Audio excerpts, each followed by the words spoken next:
Wade, first off, what news on Lewis Freestone? He'll see a surgeon on Monday. I think it's Monday, Tuesday. So the surgeon will start next week, and we'll get a better idea of time frame from there. I mean, do you have a sort of a framework within what you expect it to be yet? We think it's and listen, you'll have to bear with me, but I think Gav tells me it's a bucket handle tear of the meniscus. So we're hoping. I think of all the possible outcomes that it could have been, I think that's probably the best case scenario. So we're hoping that, it's not too, potentially not, it's obviously serious, but it's not down the line, it's not a too serious one. So we're hoping possibly 3 months. Which I guess just puts a different spin on what you were looking to do in January, does it? In terms of actually the timing quite good in terms of being able to get someone in if this has to happen. Yeah, we've gone from, obviously Grant's gone on loan as well now. So we've gone from 6 centre-halves to 4 centre-halves pretty quickly. So obviously losing a lefty might change the focus a little bit.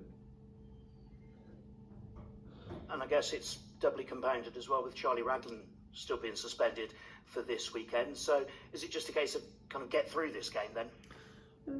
No, it's not a case of get through it. It's people will get their opportunity, and I'm sure at some point you'll ask me about Tom.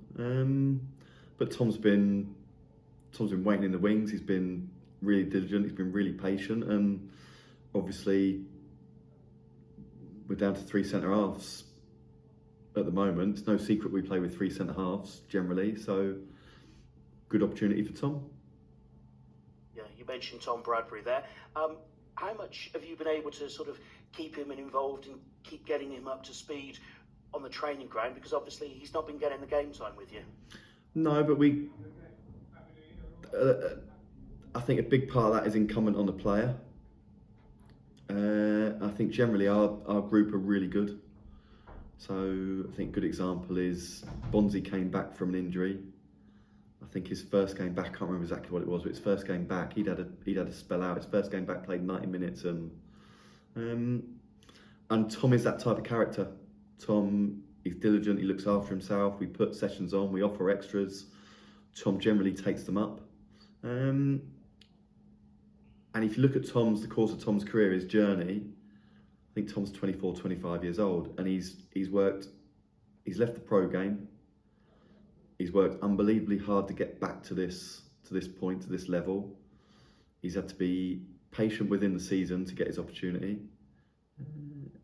So he'll be absolutely fired up and chomping at the bit to give himself he's waited a long time for it. So I'm sure that he will give himself the best chance.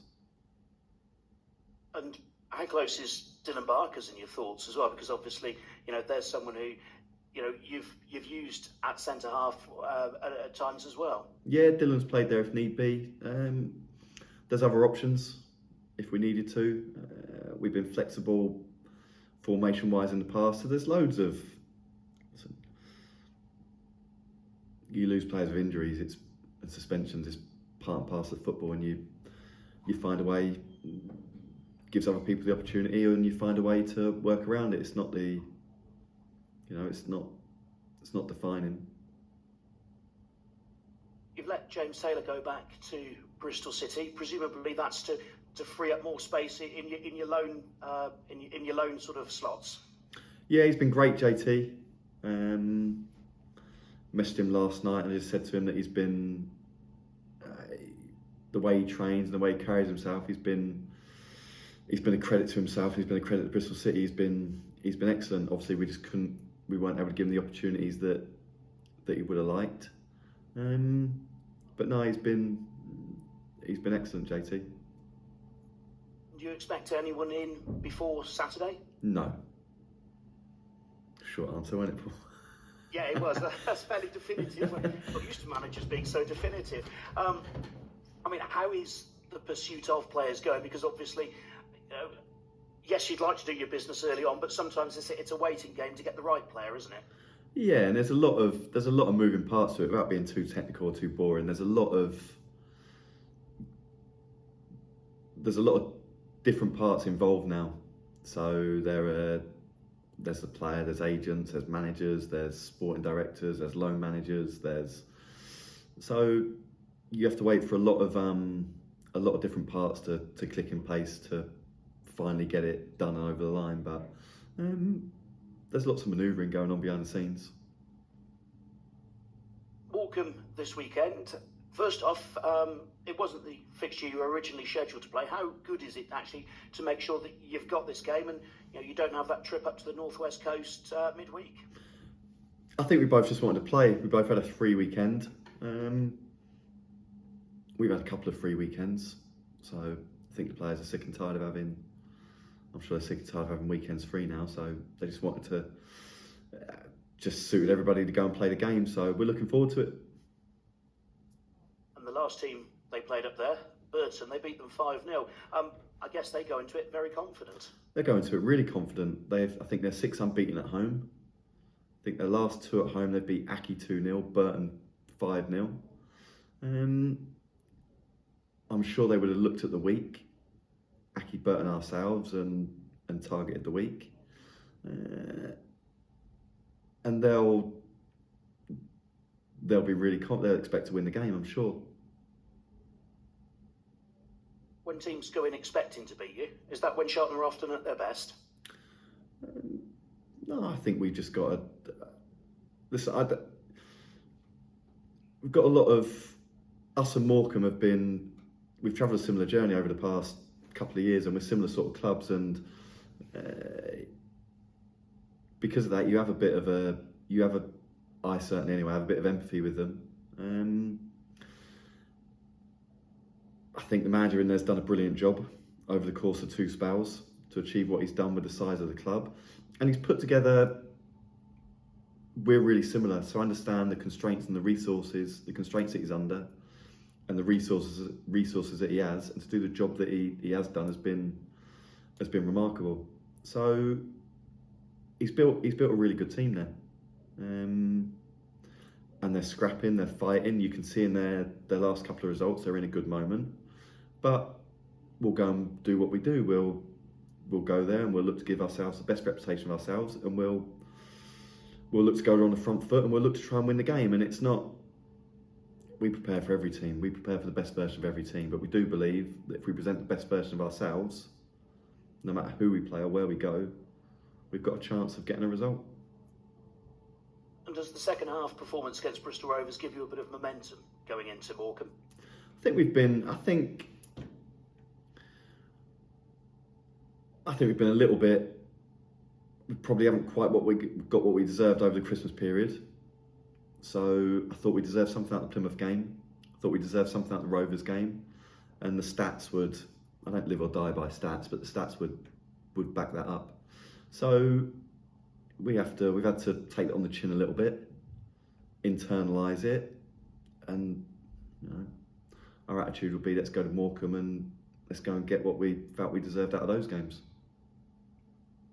And the way that obviously you've got Perry and Ferry who were out for a while, but they've come back into the mix. How happy have you been with their sort of their performances thus far, and sort of hopefully no reaction to getting back to playing?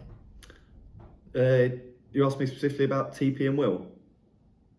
Yeah. I think over the course of the season, the pair of them have been excellent. So really pleased to have them in the group. And we've talked about Lewis. Everyone else okay? Yes. Yeah, everyone's fine. Dan had said still slight niggle that he can't quite shake off, but hopefully not too long. Lloydie's hamstrings progressing as expected. Apart from that, everybody's fine. Thanks, Wade. Good luck. Cheers, Paul. Wade, it's scheduled to be the last game of Dan's loan on Saturday, isn't it? There's been a lot of speculation that he's moving on to another club in the northwest. Is he still travelling with you? Still involved? Still everything's normal on Saturday? Yeah. He's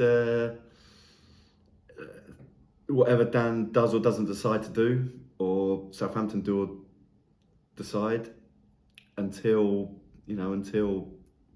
6 o'clock Saturday, he's with us and he's our player, and he's been as he has been for the 4 or 5 months previously, he's committed and he's part of it, and he wants to go to Morecambe and do well. Obviously, as you said, a lot of it's out of your hands, but have you done everything you can to try and persuade him to stay? Yeah, I think we've got a really good relationship with Dan. So I know he's enjoyed it here. I think we've done everything for him that we said we would. I think his game's developed. I think he's, as a player and a professional, he's matured. He's really enjoyed it here. He's a good player, and he'll have offers. He'll make a decision from that. But certainly, I think whatever he decides, I think the way the club and ourselves have been towards Dan, I think we conduct ourselves in a really positive manner. You mentioned Tom Bradbury's attitude and how hard he's worked behind the scenes. Did you always expect him to take a little while to adapt, having stepping up 2 levels? You obviously the club saw something in him, but did you always think it would take a little bit of time for him to adjust from that National League level? I think he's just had people ahead of him. So obviously Lewis has nailed down that spot. He's been excellent. The 2 positions in our back 3 that Tom would be competing for would be left side and middle. The 2 in there have been really consistent. Have been consistently really good. So Caleb and Lewis. So just Tom hasn't had a lot of opportunities, but he's been patient. He's bided his time, not just this season, but he's worked really hard to work his way back up to this level, which shows a certain amount of character and resilience and hunger. And I think it's those attributes that are going to serve him really well now that he's got his opportunity. What's the plan today? So you training in Cheltenham and then travelling up straight afterwards? Yeah, train and travel. Get up there, rest up, get ready to go. I know it's a bit old news now, 6th of January, but any New Year's resolutions for yourself, 2023? No, try and keep my hair. That's about it.